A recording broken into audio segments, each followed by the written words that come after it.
Life doesn't happen to you, it happens for you. Sometimes I think that's the only thing that's important, really, It's just letting each other know we're here, reminding each other that we're part of a larger self. You are the vanguard of knowledge and consciousness, a new wave in a vast ocean of possibilities.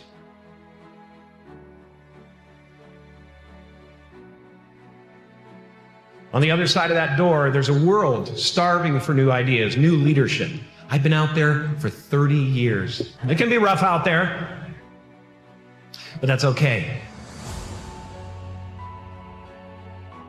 Fear is going to be a player in your life, but you get to decide how much. You can spend your whole life imagining ghosts, worrying about the pathway to the future, but all there will ever be is what's happening here, and the decisions we make in this moment,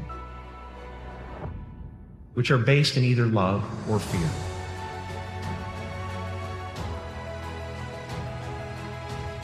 So many of us choose our path out of fear disguised as practicality.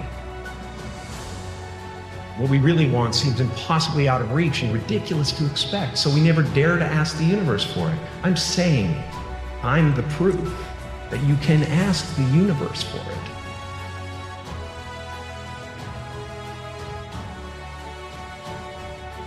You can fail at what you don't want, so you might as well take a chance on doing what you love. I watched the effect of my father's love and humor and how it altered the world around me.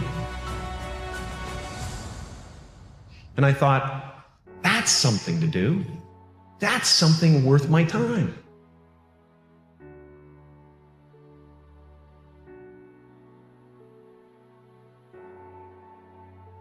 I realized one night in LA that the purpose of my life had always been to free people from concern.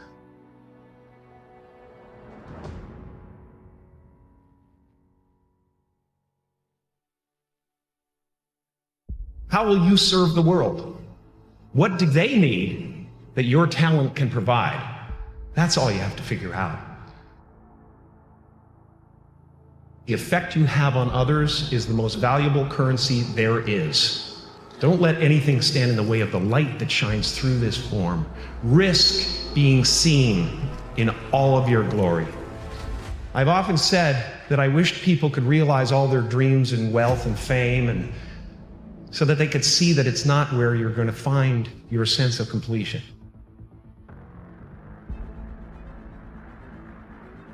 My soul is not contained within the limits of my body. My body is contained within the limitlessness of my soul.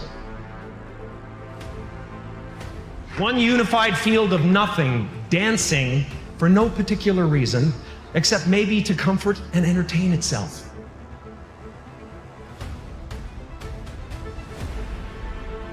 The imagination is always manufacturing scenarios, both good and bad, and the ego tries to keep you trapped in the multiplex of the mind.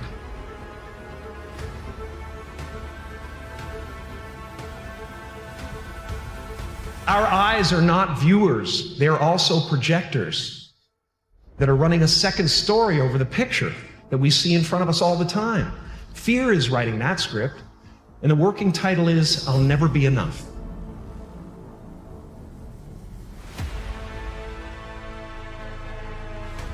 No matter what you gain, ego will not let you rest. It will tell you that you cannot stop until you've left an indelible mark on the earth, until you've achieved immortality. Relax and dream up a good life. It's just about letting the universe know what you want and working toward it while letting go of how it comes to pass.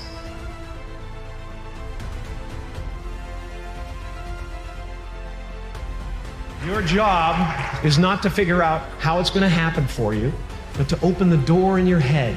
And when the door opens in real life, just walk through it.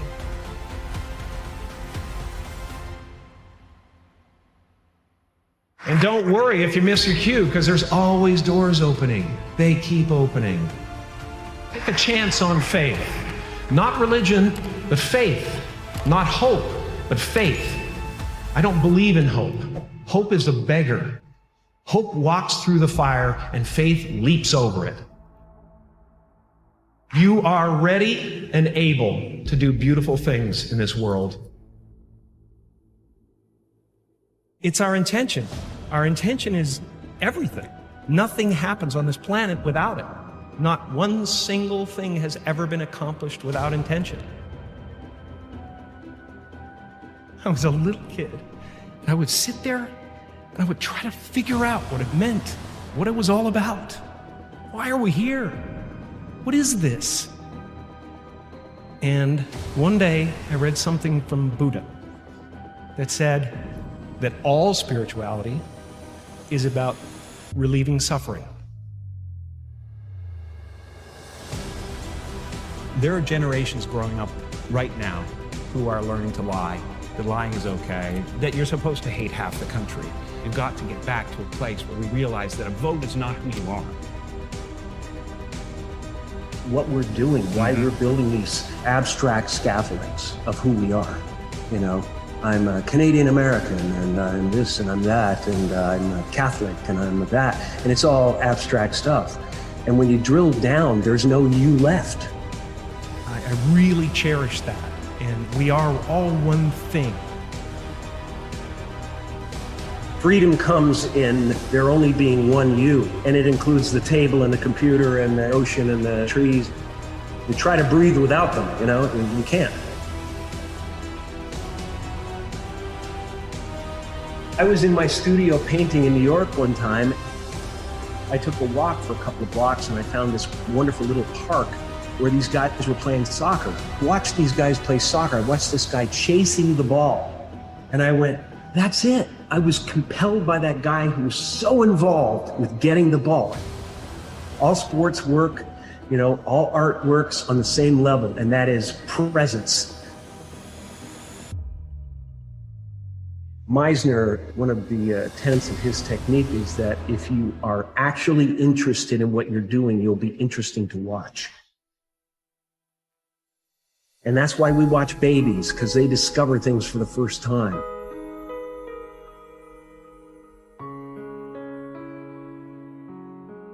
No one gets through this life. It's too challenging and there's too much stuff coming at us. We don't have the bandwidth to handle it. We have to find ways to escape it. We have to turn the gadgets off. We have to find moments in nature. Meditation is helpful, really helpful.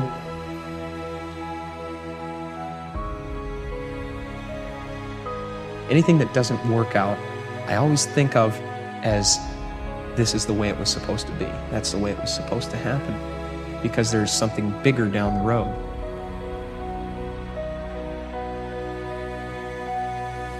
I'm finding that people are, for the most part, accepting of another kind of way of looking at things, or letting go of character.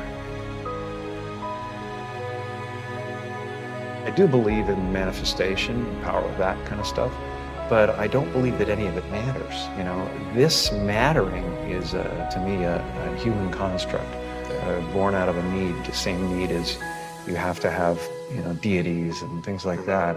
I believe in an energy of God. Everything is divine.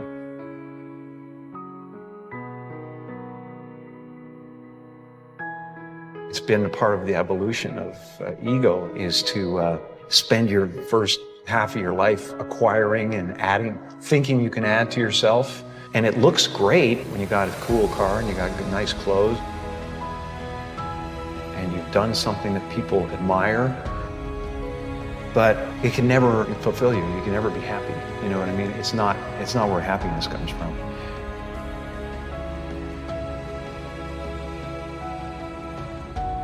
The feeling of wholeness is a different feeling than neediness. I don't exist.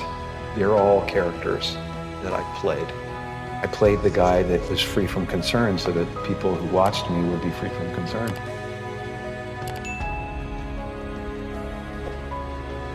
I'm not trying to tell the people how to live their lives. I'm just having fun, trying to transmit that to the audience and trying to get people to feel that.